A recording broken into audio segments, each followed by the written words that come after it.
ఖమ్మం జిల్లా వైరా మండలంలో ఎమ్మెల్సీ తాతా మధుసూదన్ రావు పర్యటించారు. ఈ సందర్భంగా బీసీల రిజర్వేషన్లు, రైతు సమస్యలపై కాంగ్రెస్ ప్రభుత్వం విఫలమైందని ఆరోపించారు. బీసీలను నమ్మించి మోసం చేసిన కాంగ్రెస్ పార్టీకి పంచాయతీ ఎన్నికల్లో గుణపాఠం చెప్పాలని పిలుపునిచ్చారు. అధికార కాంగ్రెస్ పార్టీ అనుసరిస్తున్న తీరు ప్రజాస్వామ్య స్ఫూర్తికి విఘాతం కలిగిస్తుందని తాతా మధుసూదన్ విమర్శించారు.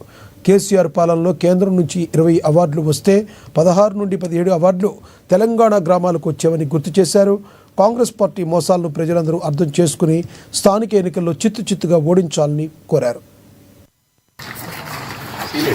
మేం బీఆర్ఎస్ పార్టీగా 10 సంవత్సరాల పాటు స్థానిక సంస్థల ఎన్నికల్లో ఎక్కడ మేము జోక్యం గాని అధికారులను జోక్యం చేసుకోవడం గాని జరగలేదు. కానీ బీఆర్ఎస్ పార్టీ అభ్యర్థుల్ని భయభ్రాంతులకు గురి చేయటం కోసమో, వాళ్ళని వేసిన నామినేషన్ విత్డ్రా చేసుకోవటం కోసమో, పోటీ చేయొద్దనేటువంటి ప్రలోభాలకు పెట్టడము కొత్త ట్రెండ్ అనేది స్టార్ట్ అయింది. చాలా చోట్ల బీఆర్ఎస్ పార్టీ గెలుస్తుంది అనుకున్న చోట, బీఆర్ఎస్ పార్టీ అభ్యర్థి ఉన్న చోట ఆ అభ్యర్థిని ప్రలోభ పెట్టి కాంగ్రెస్ పార్టీలోకి మార్చి కాంగ్రెస్ కండ వేసి కాంగ్రెస్ అభ్యర్థిగా డిక్లేర్. ప్రజలు దీన్ని అసహించుకుంటా ఉన్నారు. అనేక మండలాల్లో ఈ పరిస్థితి ఉంది. ముందు వాళ్ళు ఒక బిల్డప్ ఇచ్చారు. ఏకపక్షంగా ఎన్నికలు జరుగుతాయి జిల్లాలో, మొత్తం కాంగ్రెస్ పార్టీకి వన్ సైడ్ ఎలక్షన్ జరుగుతాయి, మొత్తం వన్ సైడ్ ఎలక్షన్ జరిగి స్వీప్ చేస్తామనే పరిస్థితి నుంచి ఈ రోజు బీఆర్ఎస్ పార్టీ వారి ప్రతిపక్షంగా ఉండి కూడా ప్రజా సమస్యల మీద, స్థానిక సమస్యలు తీసుకొని బీఆర్ఎస్ పార్టీ నాయకులు గత 10 సంవత్సరాలుగా గ్రామాల్లో చేసినటువంటి కార్యక్రమాలని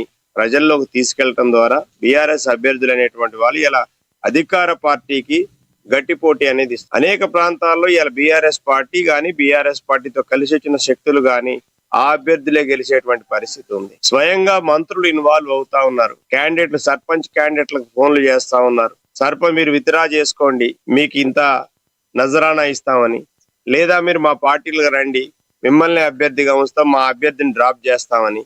గతంలో ఏ మంత్రులు ఫోన్ చేసి కూడా ఈ పరిస్థితి లేదు.